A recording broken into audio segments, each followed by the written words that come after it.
Assalamualaikum warahmatullahi wabarakatuh.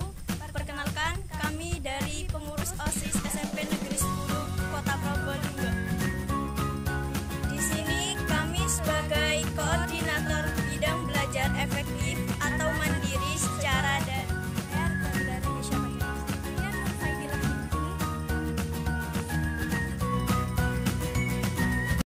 Assalamualaikum warahmatullahi wabarakatuh.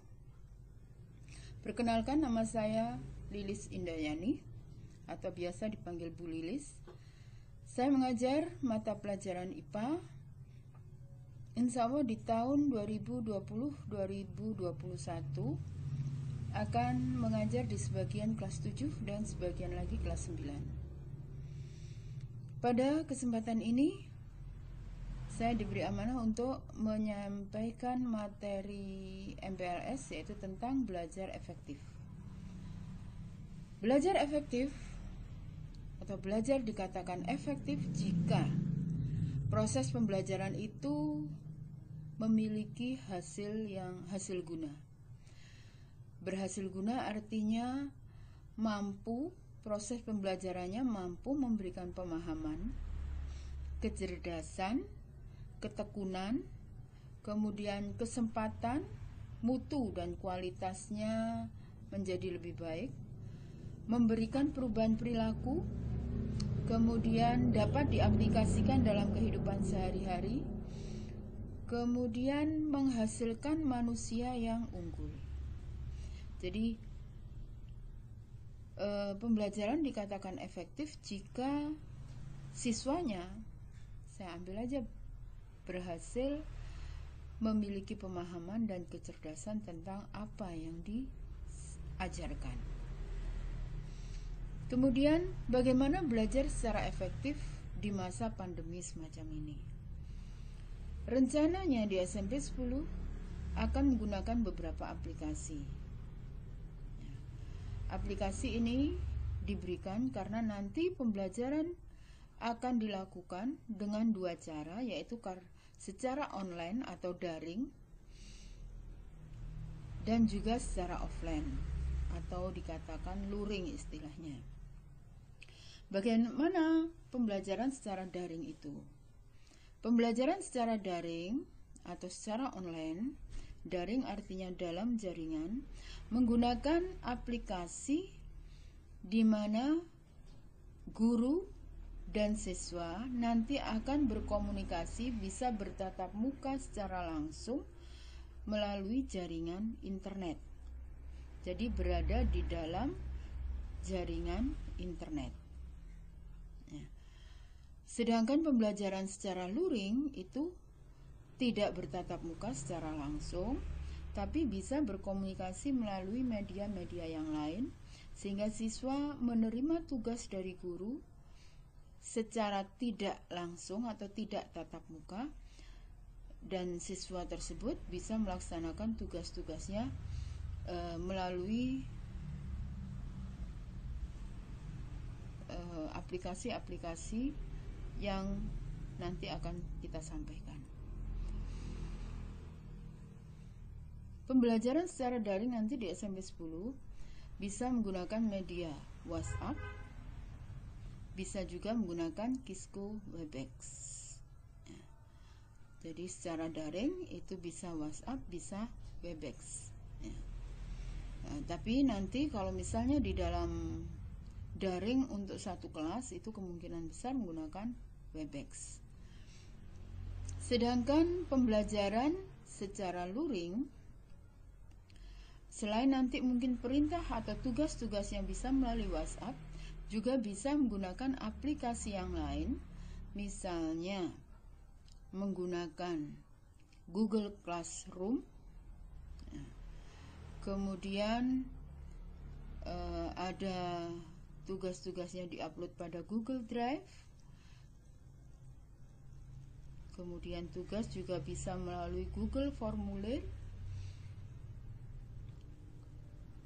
melalui Facebook, atau yang lainnya.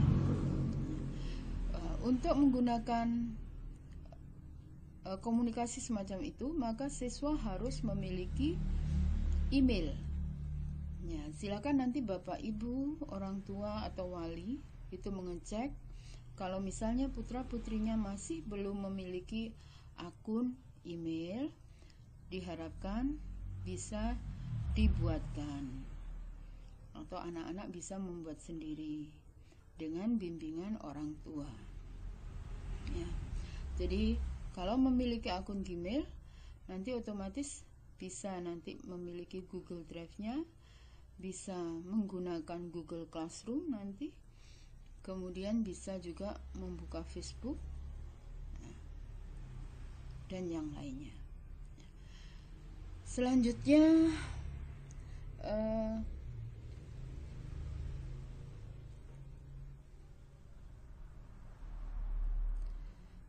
media-media pembelajaran yang lain, kalau secara tatap muka tadi menggunakan Google, menggunakan Kisco Webex dan bisa menggunakan WhatsApp juga. Untuk yang secara offline nanti penugasan yang diberikan guru selain melalui WhatsApp, mungkin perintahnya bisa menggunakan Google Class tadi. Kemudian materi-materi itu bisa dipelajari melalui banyak materi online, bisa melalui tugas yang sudah guru berikan, itu bisa juga melalui televisi medianya, bisa juga melalui YouTube dan sebagainya. Nah, demikian sedikit materi yang bisa saya berikan tentang bagaimana belajar efektif. Ya. Kemudian apa saja yang bisa dilakukan untuk supaya bisa mencapai belajar efektif itu. Ya. Supaya anak-anak bisa belajar secara efektif, maka ada beberapa hal yang harus anak-anak bisa lakukan. Ya. Yang pertama misalnya mempelajari materinya, ya, tentunya harus seperti itu. Nah, untuk mempelajari materi tersebut, kalian harus membuat catatan-catatan. Ya. Sebagai bukti belajar kalian membaca, dibuat resume atau rangkuman. Ya. Jadi membuat catatan intisari pelajaran, baik itu pembelajarannya secara online maupun secara offline, kalian membuat buku catatannya. Kemudian jika mengalami kesulitan, bisa secara kelompok dia berdiskusi dengan teman, kemudian bisa membuat perencanaan jadwal yang baik, disiplin dalam belajar. Jadi meskipun kalian nanti tidak berada di sekolah untuk belajar, kalian tetap harus mengikuti kegiatan pembelajaran sebagaimana saat kalian bersekolah. Jadi akan ada jadwal pelajaran yang akan dibagikan oleh Bapak Ibu guru dari sekolah sesuai dengan jadwal yang harus kalian lakukan. Ya. Kemudian sedikit tambahan, untuk pembelajaran di SMP itu akan berbeda dengan di SD nanti. Kalau di SD biasanya kalian akan menemui hanya beberapa guru, yaitu guru kelas, jelas.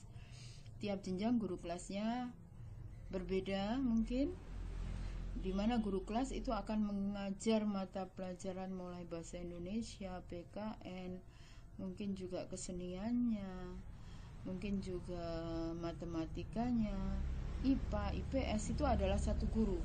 Tapi nanti di SMP kalian akan menghadapi guru-guru yang berbeda setiap mapelnya. Nah, mungkin di SD agama sama penjas itu gurunya berbeda sudah. Nah, di SMP nanti semua guru mata pelajaran itu akan mengampu mata pelajaran masing-masing. Jadi di kelas 7 nanti kalian akan menemui lebih kurang 12 orang guru. Jadi wali kelas itu hanya mengajar mungkin untuk satu mata pelajaran saja, sedangkan mata pelajaran yang lain itu akan disajikan oleh guru-guru yang lainnya juga. Ya.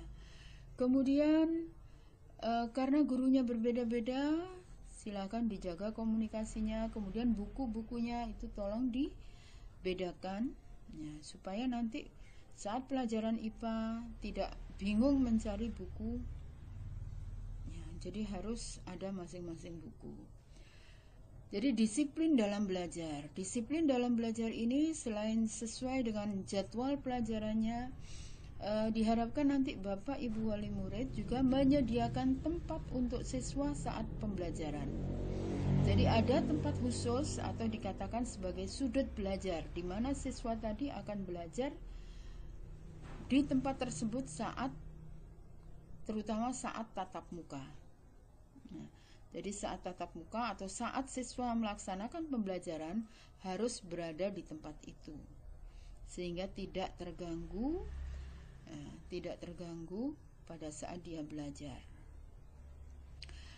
Selanjutnya, belajar yang efektif itu juga diharapkan siswa nanti aktif bertanya. Ya, jadi aktif bertanya dan aktif menjawab. Jadi kalau misalnya ada kesulitan, silakan langsung menanyakan atau bisa melalui WhatsApp kalau misalnya pada saat offline atau saat luring. Kalau saat daring ya silakan nanti bisa mengacungkan tangan, jadi ada tanda nanti untuk mengangkat tangan di aplikasi WhatsApp. Silakan nanti menanyakan apa yang belum dipahami. Kemudian juga harus aktif dalam menjawab pertanyaan-pertanyaan dari guru.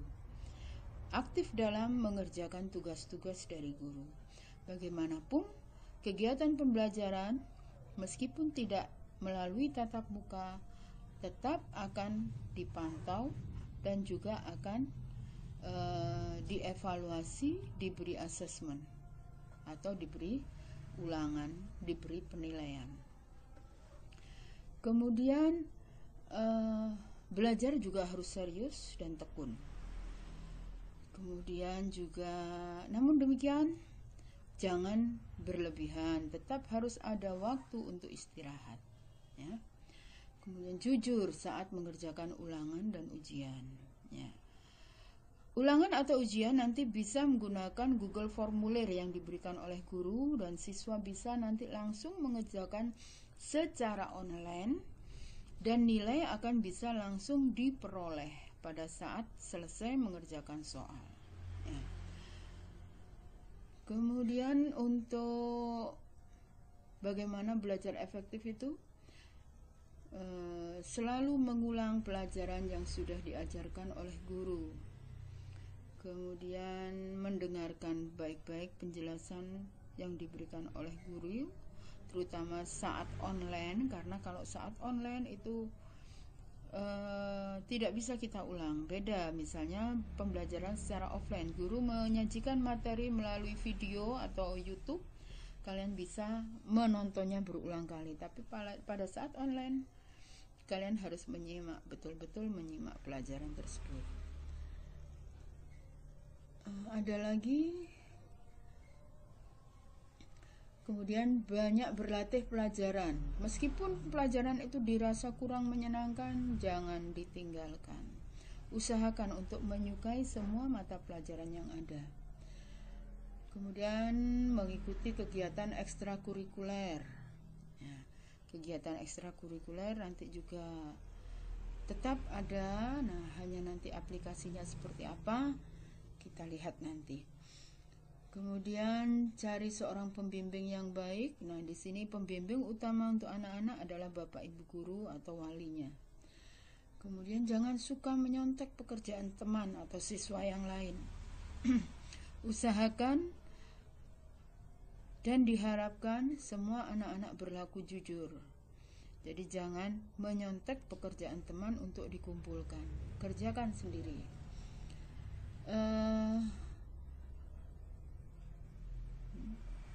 Kemudian fokus, tapi juga jangan lupa mohon berdoa.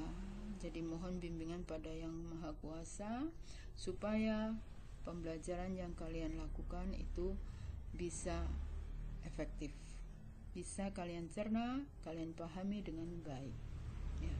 Kemudian menggunakan media-media pembelajaran yang relevan. Jadi saat belajar fokus pada pembelajarannya, jangan menggunakan smartphone atau laptop untuk hal-hal yang lainnya. Jadi manfaatkan secara baik-baik. Demikian apa yang bisa saya sampaikan.